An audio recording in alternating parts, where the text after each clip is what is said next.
polo, of course, is known as the sport of kings, and we're celebrating all things polo here in Africa, and it's such a great event. I mean, this is the 8th year here at Inanda, and as you can tell, a lot of wonderful people have come out to see and spectate, which is, of course, what polo is known for. You know, the spectators to come for equestrians and socialites alike here in South Africa, and it's really pulled a beautiful crowd. What attracts me to the polo is very often, first of all, polo is an elite sport. So you're attracted to the kind of people that come to the polo, and as well as the fact that I take it as hockey on horseback. So it's nice to watch, you know, the activity and so on, and just to also see the fashion and the scene. I've been to the polo about 3 times. This is probably my 3rd year attending the polo. And as well as I did the campaign for the polo, so it was only necessary that I be here. There's diversity. I mean, if you could check, there's a whole lot of diversity. I haven't seen people wearing certain things like printed ties, printed skirts. It's crazy. I couldn't keep up to the theme. There was a lot of things, like the prints, the textures, the African and everything. It was too much for me, so I just decided to keep it simple. I didn't want to like blow in anyone's star shine and stuff like that. So yeah, I kept it simple this season, yeah. The fashion is amazing. Everything from sunglasses, from you know, the belts, every exhibitor here, every fashion designer here is showcasing the best. So I'm happy with what I see. I know that the fashion at all the polo events are always spectacular, especially here at the Celsi Inanda Africa Cup, so I know we're not going to be disappointed. I don't know what you think about my outfit. Why don't you tell me what you think?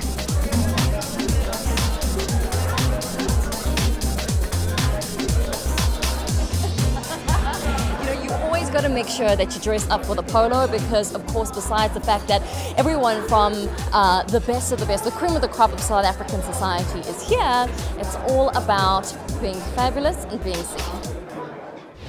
Langdon player Taylor is riding a horse called Zoe, little bay that he's riding. She's 8 years old, as LaRue Hendricks brings it in from the back line, beginning to open up a little bit now. Johan de Priya hassles LaRue. LaRue is forced to hit the ball. Down the field it goes. It's going to be picked up on the ricochet though by Johan de Priya. Johan under the tail of his pony sets it up for Langdon Taylor. In came Hotso though to try and steal it. Langdon Taylor has possession. Umpire's whistle though has gone, and we'll wait, but I think this one will go in favour of the attacking team. And we're just waiting, and it looks like STL Nigeria are giving ground. Langdon Taylor just adjusting his glasses. So a spot hit. Hotso and Johan de Priya speak. Johan de Priya takes it down the field. Still hits him. Johan de Priya, could he manage to get it finally through? This time it's looking good. Johan de Priya, first one on the board for Verdant Capital, and Johan de Priya gets the first number 1 on the board in checker number 4. Johan de Priya makes it 3-1, and they come back. We'll just get play restarted. 23 seconds remaining as Duncan Ellis drops the ball down on that 60-yard point with 2 chuckers and a little bit remaining. LaRue Hendricks restarts play. 11 seconds ticking away to that first bell. LaRue looks up, launches that one up to the front door, but it's going to be Hotso. Hotso van Vrienen goes back in defence. Hotso, there goes the bell, you can hear it, cuts it away to the side. Going to be picked up now by Dan Thaler. Stolen though in front of him by Johan de Priya. In comes LaRue Hendricks. Will pick the ball up off the sideline, and sadly for him it bounces over the boards, out of play. That will be the end of the 4th chukker. They'll go off and change ponies. Verdant Capital 1, the STL Nigeria leading 3-1. So we're ready now for the 5th chukker. And back on the field, we have all our contestants out there. And as I said, the ball went out of play at the last chukker. So play restarts with the sideline hitting. And it's Johan de Priya. Sends that one nicely forward. It's going to be picked up though by Dan Thaler. He didn't really get a hold of it. And it's Johan de Priya now who picks up the loose ball. Johan de Priya. Riding a little 5-year-old horse in this chukker. She's called Daisy. So 17 years old, the horse in the previous chukker, 5 in this one. And it's picked up now by Langdon Taylor. Langdon Taylor advancing it down the field. Nice play from Langdon, still on the advance. Picked up now by Hotso. Hotso's on a horse called Sporty that's played a lot in the South African Test with his brother Dirk. And finally, as they go down towards the goal mouth, the whistle has gone. So we've got two greys on the field. It's always great for a commentator when you have two greys on the field. We've got Sporty that is being played by Johan van Reenen, Hotso, and we've also got a grey pony called Luna that is being ridden by Ed Higginbottom. Spot hit in favour of Verdant Capital. Spot taken quickly by Johan de Priya. Goal time, number 2 on the board. Now we've got a match on our hands in Chukka number 5. Verdant Capital get themselves right back into the match as they make it goal number 2 with 3 on the board for STL Nigeria. And Yazin Amusan, the other 2 teammates, as the ball is driven down there by Johan de Priya. Johan sends it down there, tries to get it to the stick of Ed Higginbottom, which he duly does. Ed picks the loose ball up. It's back there. Now the sticks are all aloft. What will umpires Ellis and Evans make of that? And it is getting a little bit scrappy at the moment. 3 against 2. 1.5 minutes in the 5th Chukka remaining. And it's gone in favour of the white shirts of Verdant Capital. And you remember at the half-time point, STL Nigeria led 3-0. And now Verdant Capital have managed to get themselves right back into the game as the ball is teed up. And the penalty is going to be taken. This penalty looks like it's a penalty 3 from 40 yards. And it's Hotso van Reenen. Riding Sporty comes in to take the strike. It's a penalty 2, 30 yards out. Hotso van Reenen makes no mistake.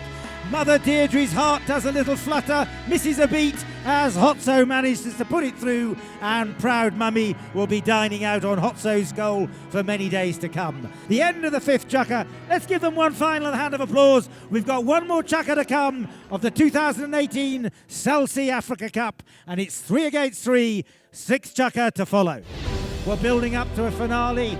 If you're not there watching the game, you should be, because this is the crucial last play. Oh, LaRue comes in. Umpire's whistle has gone. He was challenged by Johan de Priya. The question is, who had the right of way? Did LaRue have it? Did Johan have it? Duncan and Davey discuss. So it looks like this one will go in favour of Verdant Capital. A very crucial penalty that they get the opportunity of another strike at goal. The last one was a penalty 4, but this one is a penalty 2. Free hit, undefended goal. Doesn't look like a 3, it looks like a 2, but I'll wait to see. If it's a 3, they can defend it. If it's a 2 from 30 yards out, open goal. Johan de Priya. I'm going to go quiet. As round comes Johan de Priya on board Cornish.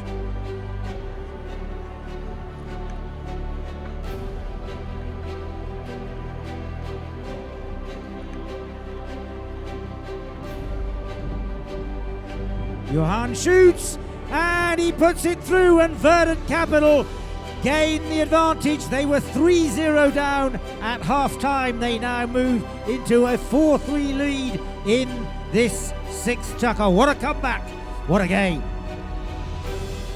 LaRue comes in, time with him. He's got enough, he drives it down the field. Back in defence goes Hotso. Hotso turns it well. Good play from him. In comes Johan de Priya.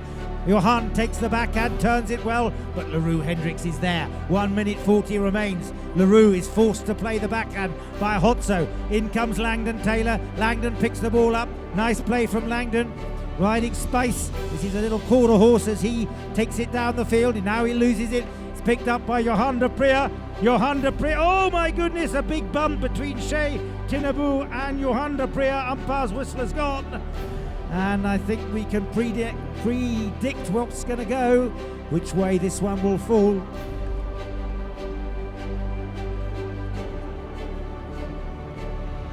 And unfortunately for STL Nigeria, this one goes to Verdant Capital.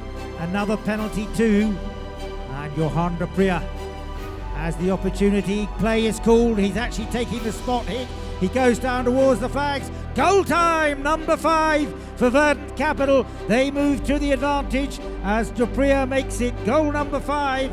But time ticking away, they trail by 2. LaRue Hendricks. Plays called by Duncan Ellis. LaRue chips that one forward, sends it up there to Shea, wrong to Yazin Amusan. Yazin Amusan can't get a hold of it. Hotso takes the backhand. Good play from Hotso. Ricochets off a ball. Whistle has gone though. The whistle went as LaRue was coming down the right of way. The backhand was taken in front of him. Penalty will definitely go for SDL Nigeria. LaRue shoots.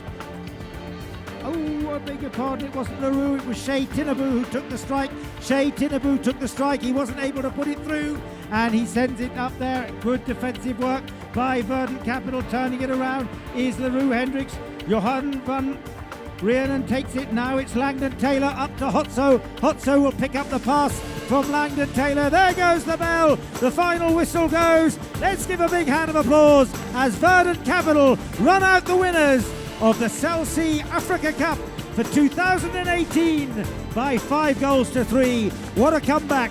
And they take home the Cell C Africa Cup for 2018 here at the Inanda Club in downtown Sandton. The wind had a big impact on the game. You could see we played into the wind in the first half and we were 3 goals down. The wind changed and we won 5-3. And the wind had a similar impact on the other games today. It's always a good event, the Africa Cup, always very well organised. And it's a great venue and it's always a great event, well supported from across the continent. Very fortunate to be supported by such strong visiting teams from the rest of the continent. It's never easy to play on uncertain conditions and uncertain horses. They all played well, and it's a great credit to the strength of the sport across the continent.